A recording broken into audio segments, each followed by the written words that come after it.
everybody, it's Romania Black, and yeah, I couldn't wait. We're on Ping Pong episode 2, baby, and I am trying to savor this series as much as I can because I know it's only 11, maybe 12 episodes, but I can't help it. The first episode was so good, and I loved it so much. I was like, Smile and Peco immediately have my intrigue, and then you have Pong in there too, and I'm like, what are we gonna do with him? And so I love already where the series is going and what all themes it's kind of talking about, and Smile kind of maybe holding back and trying to, for reasons and all of this. And then you have this like antagonist built up with this Chinese ping pong player that's come over who just doesn't think there's any competition, but Smile intrigues him. And I'm so obsessed already. I want to know what's going to happen next. So that's why I have to dive into episode 2. And of course, my dog is over here as I was setting up, wanting me to throw this silly toy. Not that we don't do it, hours and hours per day, but so I'm really excited. I hope you all are on board with this series and what all we have to do. But before we start, I want to give a very quick shout out over to our philanthropy tier over on Patreon to thank you all so much, not only for your support and everyone's support on YouTube, on Patreon, for subscribing, for liking the videos, for commenting, but the philanthropy tier kind of goes above and beyond in certain ways. So I want to give them a special shout out each week for donating extra money to the Patreon. And that includes Alex Cornejo, Anime Annie, Be Happy, Bryant Reed, Dana, Danny Don Mai, as well as Devorin, as well as Destiny Marie, Danger Zone, Ichu, Eric, Fisho, Ghostly Turnip, El Freya, Liam Poles, Lyndon, Matthew Palfinier, Murphy, Moroni W, as well as Nago, Nicholas, Sunspots, Shimoyama, Trails, Translucent Men, and Starman AA. Thank you all so much for your support. I greatly appreciate it. All of my love. So yeah, I went and got some coffee. So I'm pretty charged up about all this. And I want to see what in the world they're going to give us with this ping pong show. But so far, the animation, everything, I was trying to think of who the one guy reminds me of. And he is literally a cross between Toto and Choso from Jujutsu Kaisen and Cynthia from Rugrats. Which is fine, but I'm super excited. I hope you all are too, but we're not going to waste any more time. We're going to dive right into Ping Pong, the animation, episode 2, and we're going to do that here in 3, 2, 1, and let's go.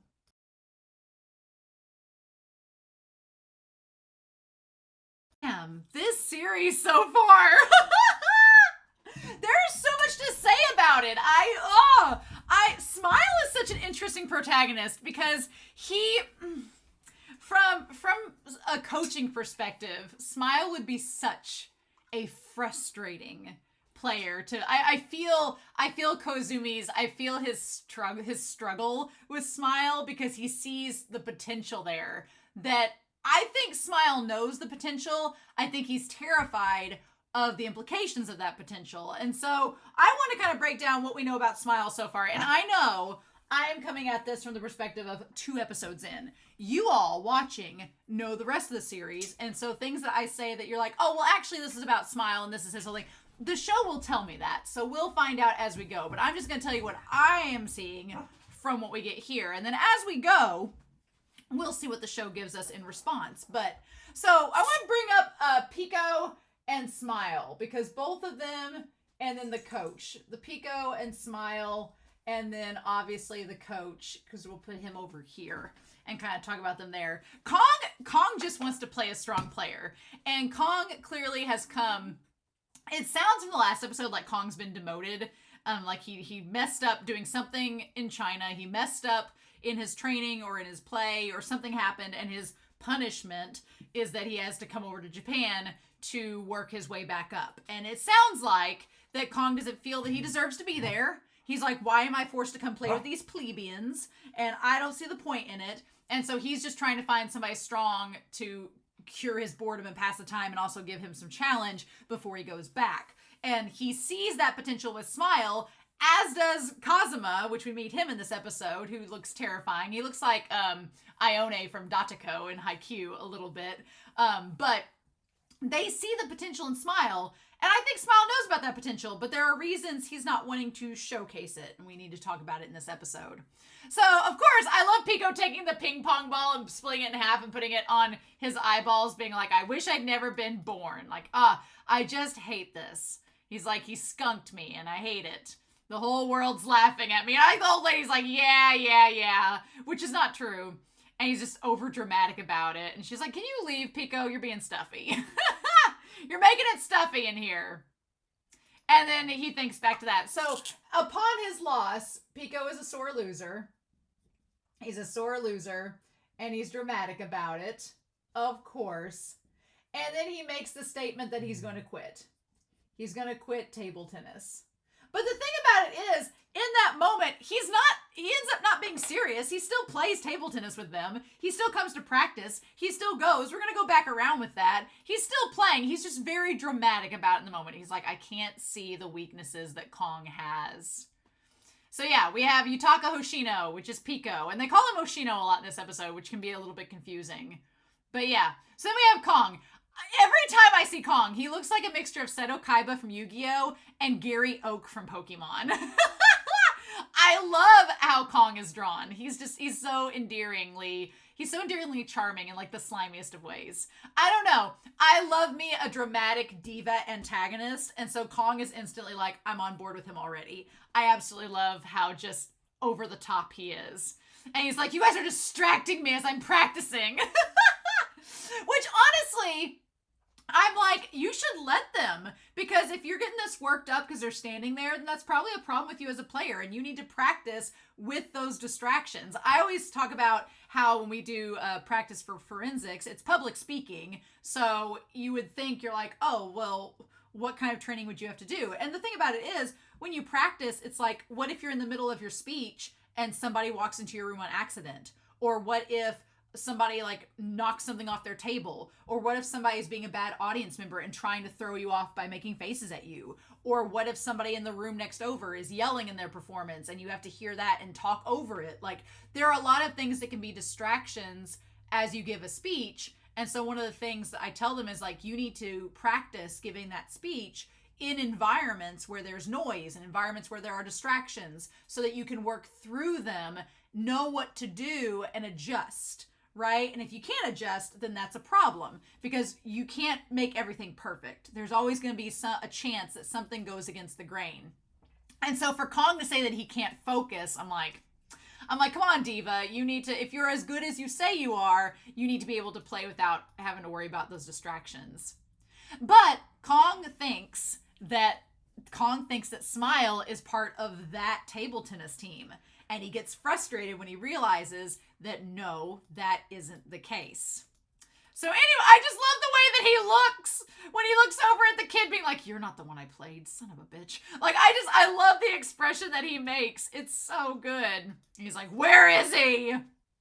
Kong Wenge is just, I love him already.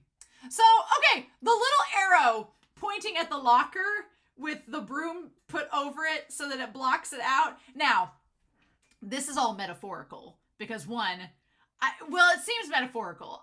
It was kind of like, there was a part of me that was wondering, did the kids lock Smile in the locker by bullying him, and this is a real life scenario that he's transformed into something metaphorical? Or is him being stuck in the locker entirely a metaphor for him not wanting to come out and not wanting to get out of his shell and finding security in this isolation?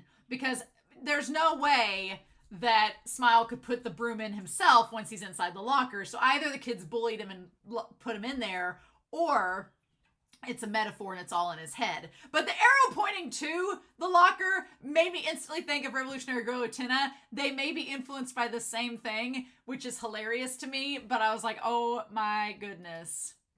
But yeah, but Smile saying, I'm fine here. This is where I want to be. I can hold my breath and be quiet like a robot. So there's different ways of referring to Smile as a robot. There's two different dichotomies of the robot, right? So there is this isolated,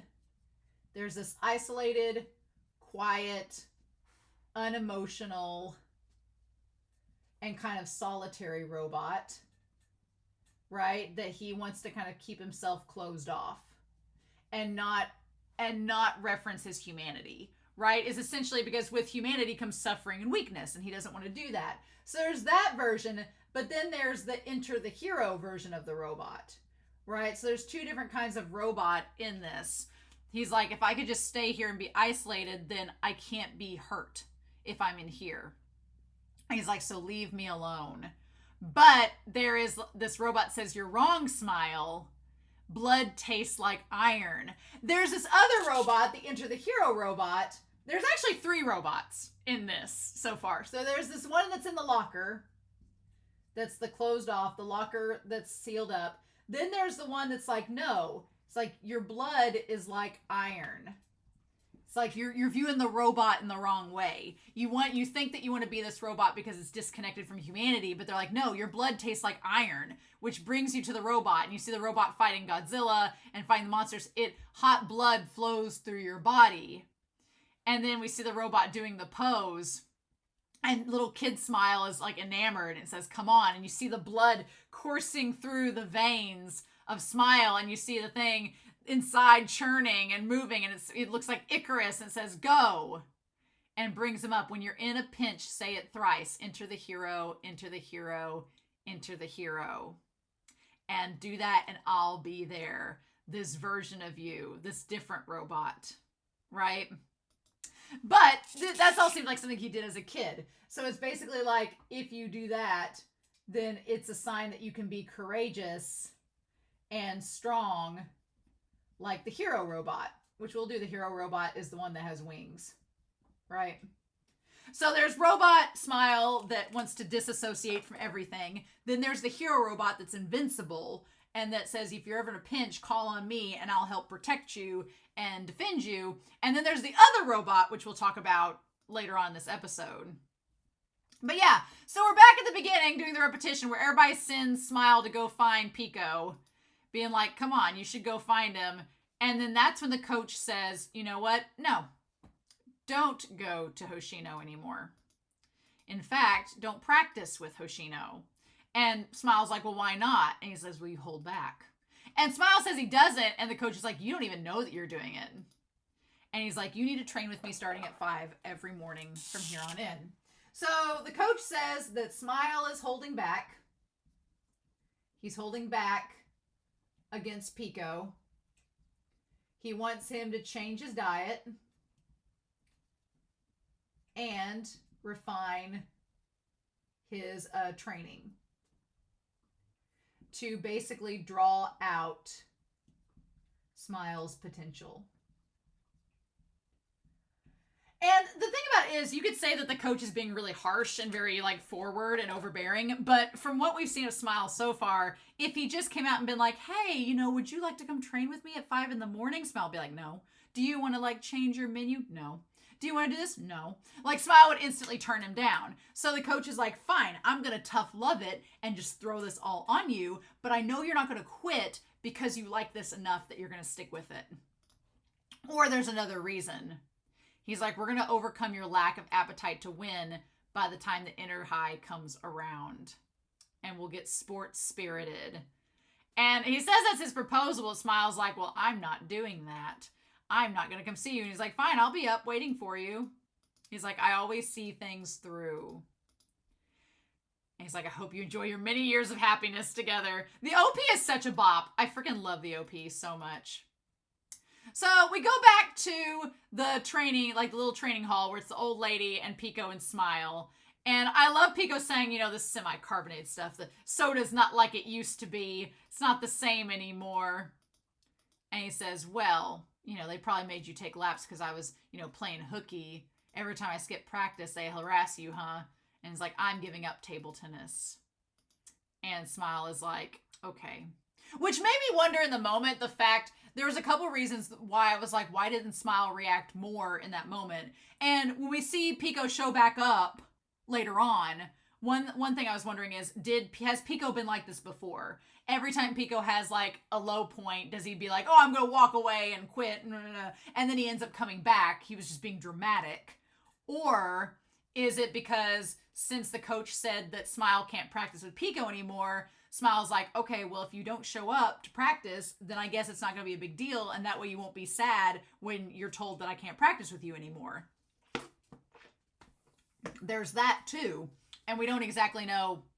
It could be both, right? He says, there's no reason to force myself. And he says, if it's not fun anymore. But at the same time, he asks, when is Inter-High Preliminaries? And he's like, oh, well, it's in 2 months. And he's like, oh, well, that's a stink. I don't even get to soak it up. I kind of got mad a little bit at Peco because the team I've coached, I've had people on the team quit before. Like when we had 4 months left of competition, they've just quit before state, before nationals, because they're like, it's just too much work, or I'm not having fun with it anymore. And I'm like, and you can't, as a coach, you don't know what else is going on in their home life, and that's fine.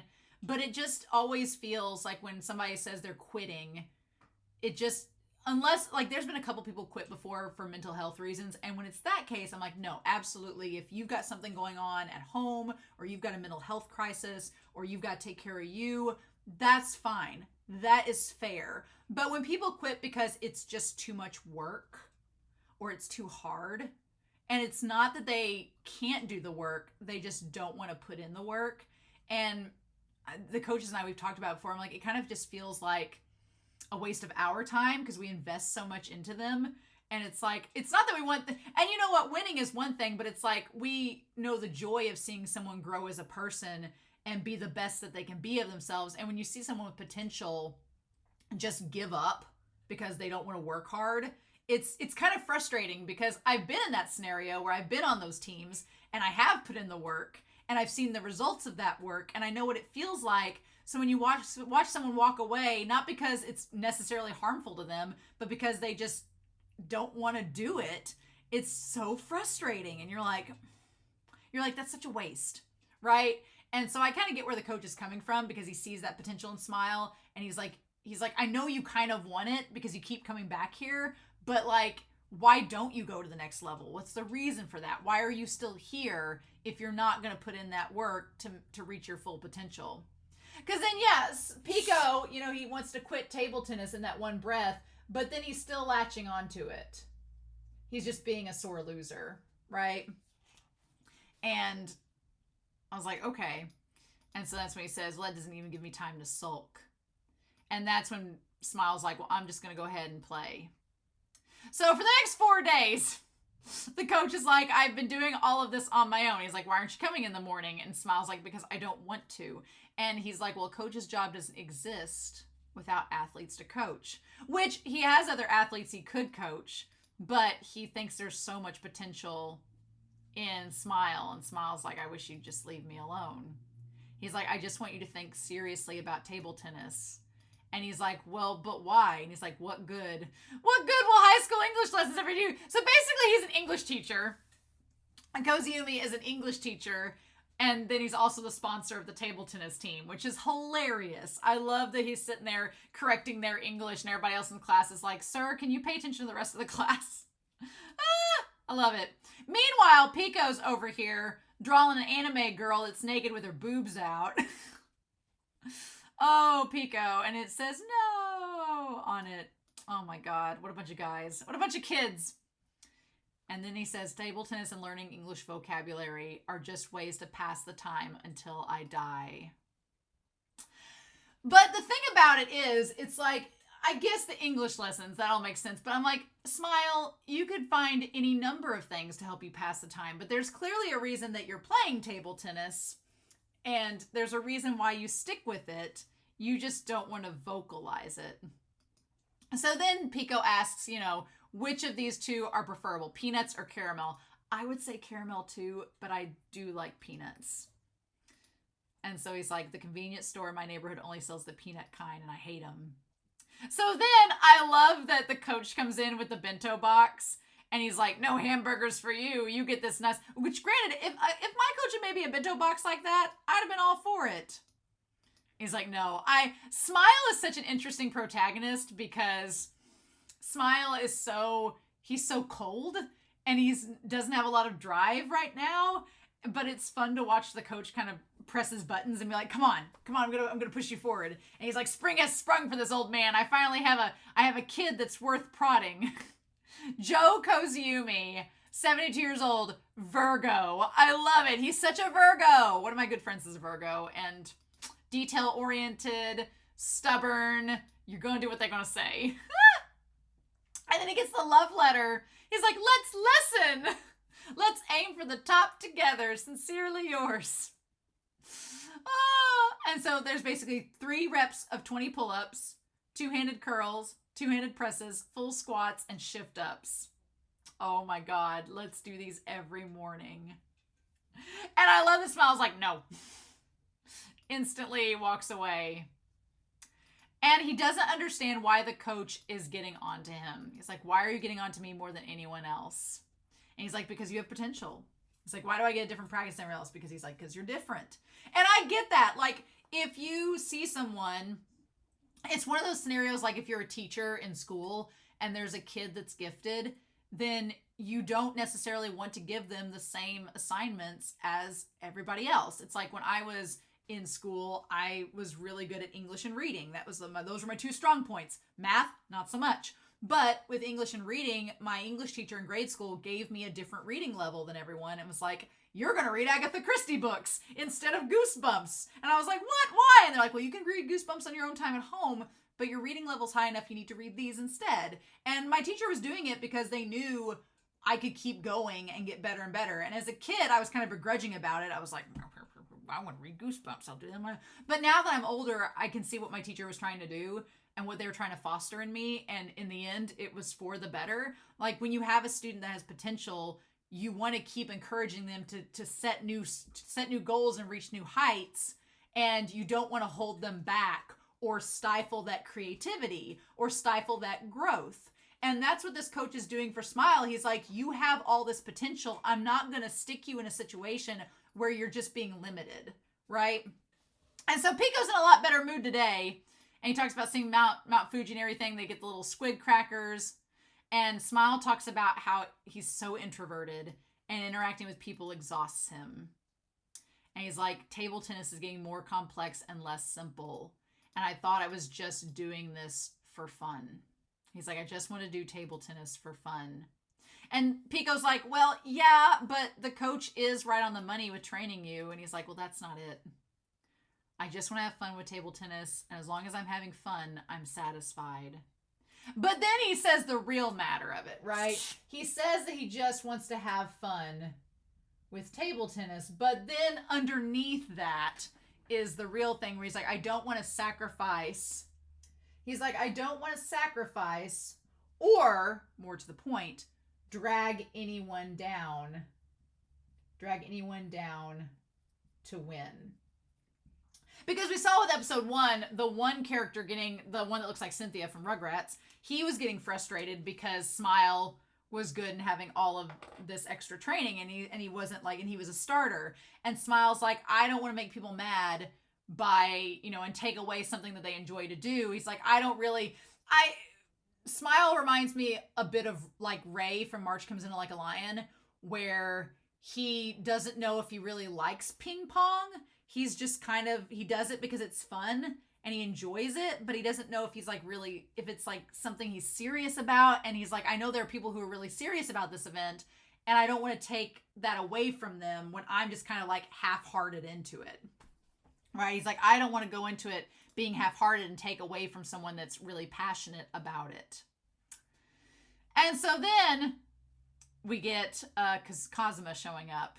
Kazuma, who's from Kaio Academy and who was the Inter-High champion last year, who's right-handed, a shake hold, a drive master, and an all-rounder. The moment they said all-rounder, I was like, okay, he's balanced, makes sense. And they call him the Dragon. I love it. They say he doesn't look like a high school student, but I'm like, it's because he's bald. And honestly, there were some guys growing up that were like 17 and 18, but they had beards, like full-blown beards, and they literally looked 27. And so as a kid, I was like, are they really high school students? And they were.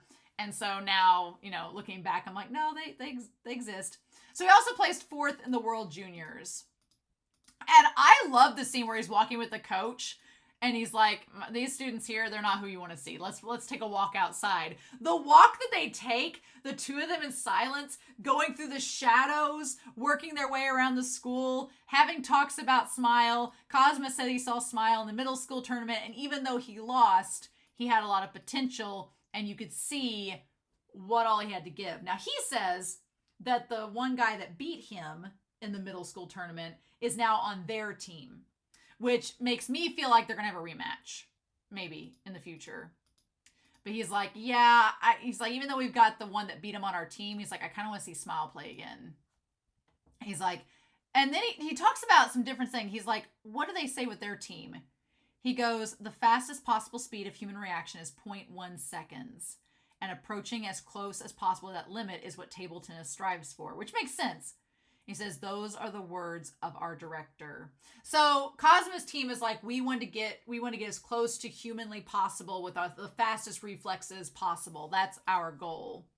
And then he says that it's fundamentally different from the game you play wearing yukatas. So it almost seems like he's suggesting that the team that Smile is on is more focused on the legacy and the tradition and the old school like fundamentals and the ceremonial aspect of table tennis, whereas his team is more focused on the cutting edge. Like, no, we're trying to advance humanly possible to the utmost limits of our being.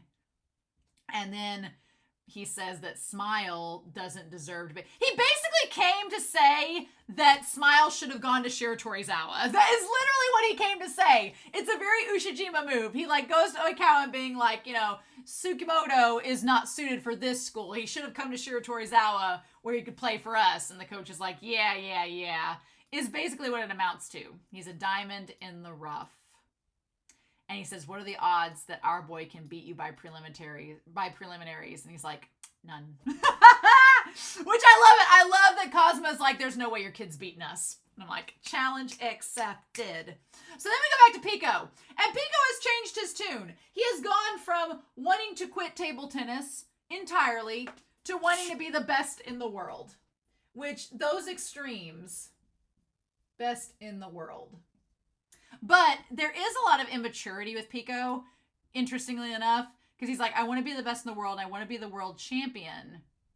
But it's my dream. I'm not like you.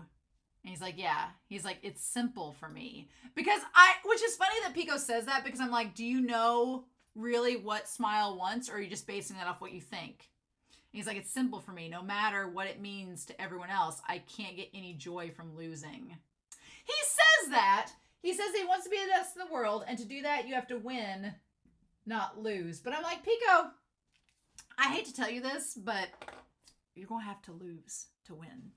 You're going to have to. You're going to have to do that.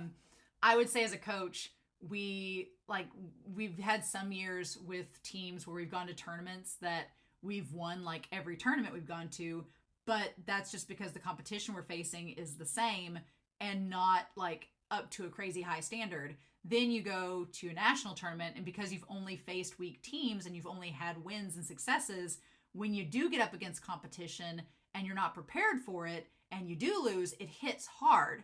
And a lot of times people kind of give up because they're like, oh, well, I've won all this time. How dare I not win? And so sometimes you have to go up against stiff competition to see what you're lacking, and then make the choice of, okay, now I know what I did wrong.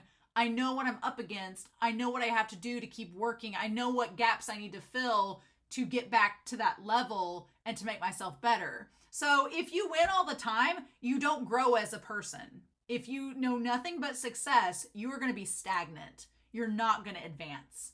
You are going to be stuck in this, as the coach says, naive world where you don't realize what else is out there. So you need to face competition that will beat you.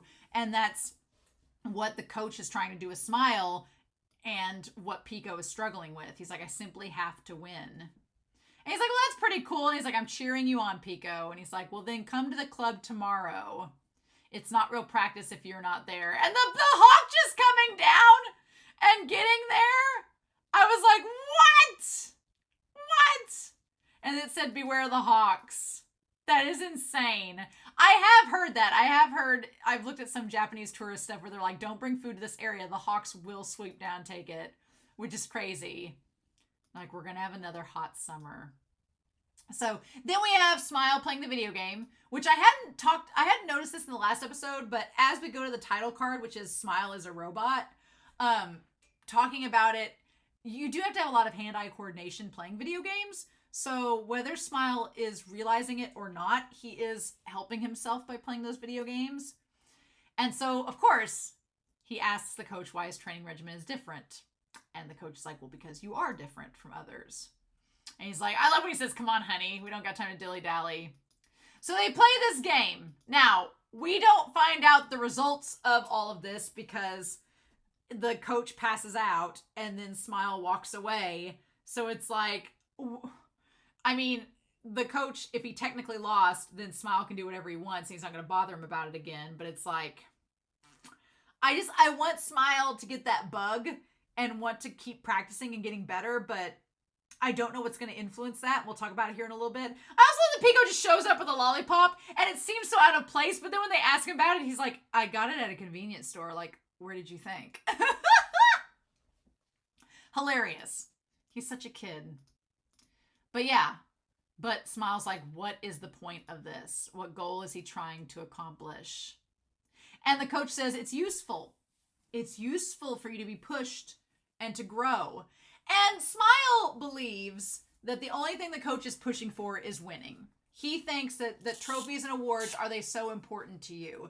And I feel like the coach is like, no, but you not wasting all your potential is important to me. So Smile thinks that winning is just equal to trophies. And I would argue that the coach is winning is about personal growth and satisfaction of your own potential. Like, I'll be honest, as a coach, I want the students that I work with to win, not because it's a win for the school or a win for the team, but because I know from experience what that feels like to me.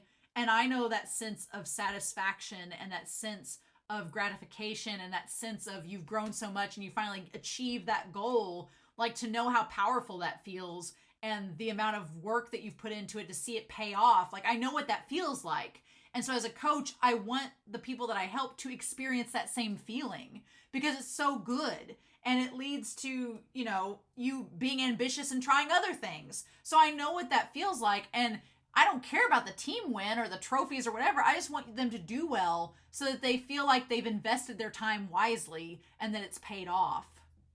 And that's when the coach says there are sights you can only see from the top. Exactly. But Smile doesn't believe that. And Smile's like, well, I'm not interested in any of that. And the coach is like, well, you always just go back to your shell. And I feel like the coach is also trying to say, like, if you don't get out of your shell, you're missing out on so much that is there for you in life. Like, what is the point of just doing homework and just playing for fun?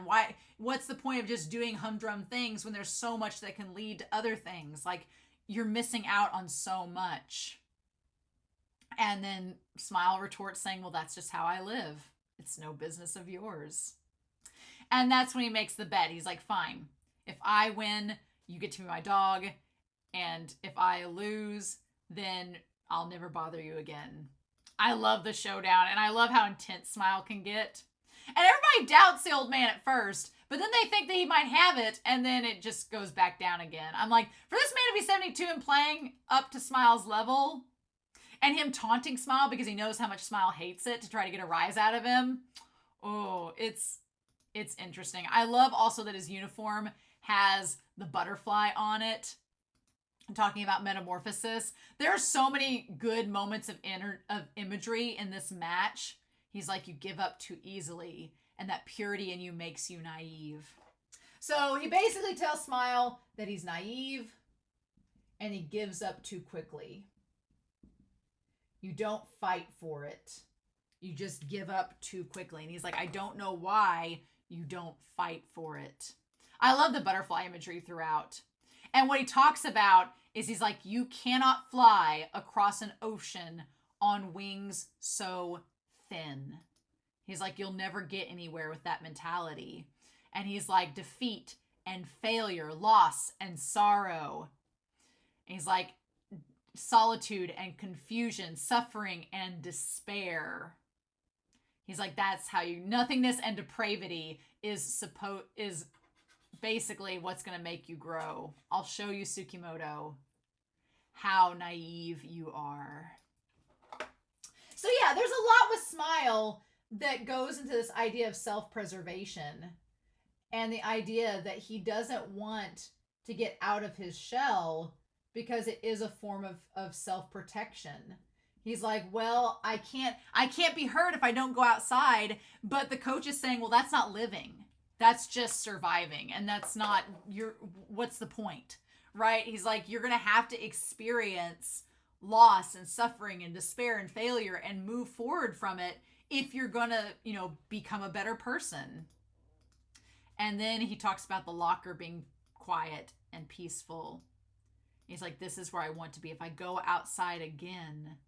Now, he says again there, that leads me to believe that he's had moments where either he's been bullied or has experienced a bad incident and it's left a feeling that he doesn't want to suffer anymore, which is fair and understandable, but you also get where the coach is coming from too. And then he says, enter the hero. And Peco says, you haven't changed one bit. Now, the coach says that he's predictable because he does the same type of chopping, right? And I love that Smile's uniform has the moon on it, right? Because Peco's has the star. And he taunts him again. And that's why he's like, why does everyone keep bothering me? So we see Smile going through this moment where he's looking at all the kids down below, assuming the kids that have bullied him. And so the one kid says, Robot F, I've TS'd these, but without some kind of hash move tag. I have no idea how to display them. Interesting. And then it says, Box, Cyborg, where are your batteries? And it says, I don't get angry. I don't have emotions. And then the one kid says, where are your privates? And then we see the animal is like, I'm just here. I'm even holding my breath. I'll quietly do as I'm told, like a robot. I love that shot of him with the grates and his eyes there. So it's like, he's like, if everybody's going to call me a robot, then I'll just be a robot. But it's like, no. And that's when this other robot comes in saying the hero isn't coming, Smile. And it's a different robot that comes through and it says, release your power. Your body is iron. Not your blood, but your body. You don't feel anything. No one can hurt you. And then he reaches up and grabs the robot version of himself. You are a machine. Which I love that the machine version of him is blue. Because there's that robot. And then there is this machine version of him. That the body is iron. And it's this fortress. I love that it's represented in blue and the Enter the Hero is represented in red. So there's two different versions of Smile as the robot. You have the Smile that's the robot, the hero robot that talks about your humanity and your blood and your courageousness and you fighting for the sun. And then you have this other robot that's like, no, your body is iron and you're isolated and quiet and you can hold everybody back by being emotionless. And it's the opposite of that. And you have all this energy to blast him away. And then that's when he's like, it's just annoying. And he stands up on the table.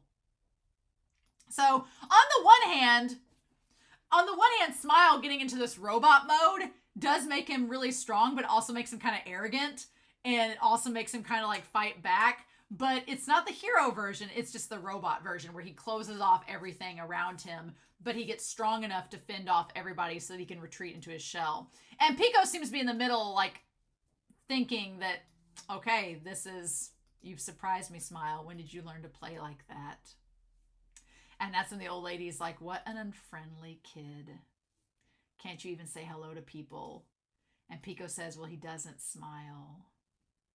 And then we see like him as a kid saying table tennis. And we see that Peco showed him how to play like you're holding an egg. So Pico's the one that got him into it.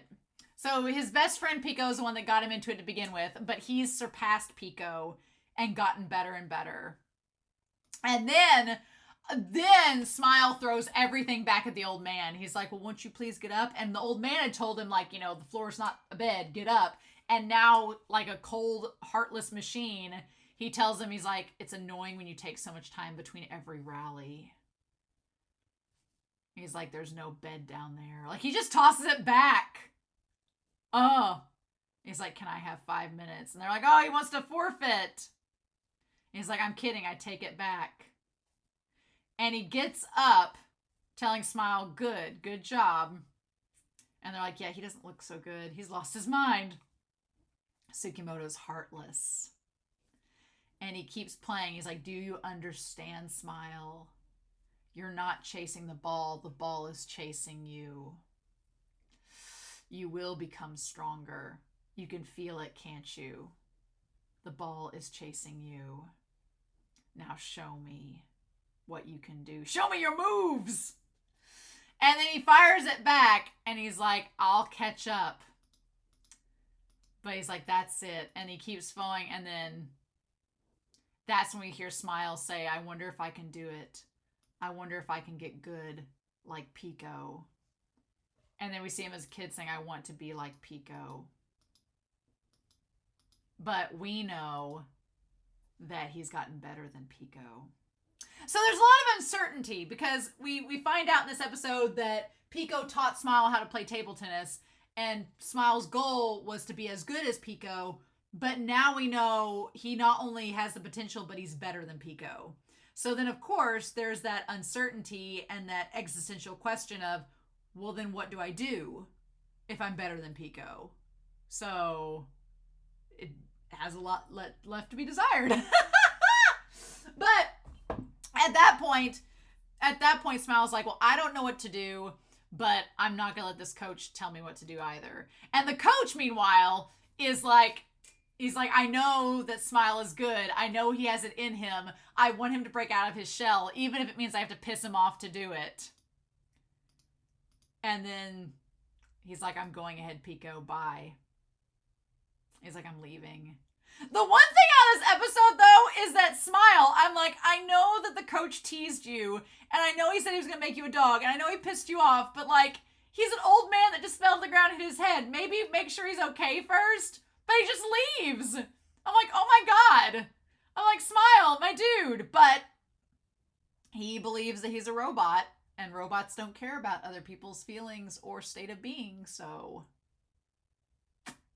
I really love Smile's character so far. I'm really attached to these two sides of the robot that are within him, and I want to see that conflict within him and what this series does with that.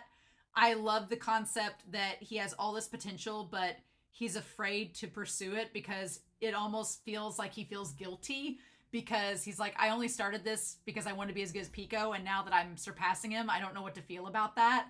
And if I just be a robot and be emotionless and tune everybody out, then nothing will hurt me and I can get by in life. And it's like, but what do we do about that? So, and then the poor coach, I hope he's okay. I assume he'll be okay. But like him trying to get Smile out of his shell at the risk of his own well-being. This series is so interesting so far, and I'm so invested. And it's going to be very hard to wait for episode 3. So we'll see how that goes. But anyway, I'm super excited to hear your thoughts down below. But I hope you all have a wonderful week. Please stay safe, take care, and I look forward to your comments. And I'll be back again very soon with episode 3 of Ping Pong, the animation.